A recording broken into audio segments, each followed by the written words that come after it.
ত্রয়োদশ জাতীয় সংসদ নির্বাচনকে সামনে রেখে বাংলাদেশ জামায়াতে ইসলামী, ইসলামী আন্দোলন বাংলাদেশ, জাতীয় নাগরিক পার্টি এনসিপি সহ ১১ দলীয় জোটের আত্মপ্রকাশ হলেও এখনো চূড়ান্ত হয়নি আসন সমঝোতা।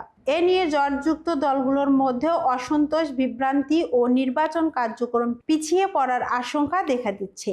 নির্বাচন কমিশন তফসিল অনুযায়ী মনোনয়নপত্র প্রত্যাহারের শেষ সময় ২০ জানুয়ারি। এই সময়সীমা ঘিরে আসন সমঝোতা চূড়ান্ত করার চাপ বাড়ছে জোট নেতাদের উপর। তবে জোটের শীর্ষ নেতাদের দাবি, আলোচনা ইতিবাচকভাবেই এগোচ্ছে এবং ২-১ দিনের মধ্যে ৩০০ আসনের সমঝোতা চূড়ান্ত হবে। গত রোববার জাতীয় প্রেস ক্লাবে এক জরুরি সংবাদ সম্মেলনে জামায়াতে আমির ডক্টর শফিকুর রহমান ১০ দলীয় জোটের ঘোষণা দেন। এ সময় নতুন করে অবসরপ্রাপ্ত কর্নেল আলী আহমেদ নেতৃত্বাধীন এলডিপি, এনসিপি ও আমার বাংলাদেশ পার্টি এবি পার্টি যুক্ত হয়।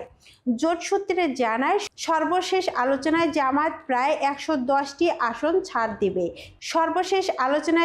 প্রায় ১১০টি আসন ছাড় দেওয়ার চিন্তা করেছেন। ইসলামী আন্দোলন বাংলাদেশ ৩৫ থেকে ৪০টি, এনসিপি ৩০টি, খেলাফতে মজলিস ১৫টি এবং অন্যান্য দল সীমিত সংখ্যক আসন পেতে পারে। তবে এখনো সব সিদ্ধান্ত চূড়ান্ত নয়।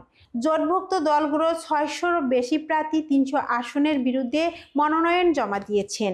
দর কষাকষির কৌশল হিসেবে অতিরিক্ত প্রার্থী রাখা হয়েছে বলে জানা গেছে। বিশেষ করে ইসলামী আন্দোলন ও এনসিপি আসন নিয়ে আলোচনা বেশি হচ্ছে। এনসিপি নেতারা দাবি করেছেন, তাদের জন্য ৩০ থেকে ৩৫টি আসন নিয়ে ইতিবাচক আলোচনা চলছে।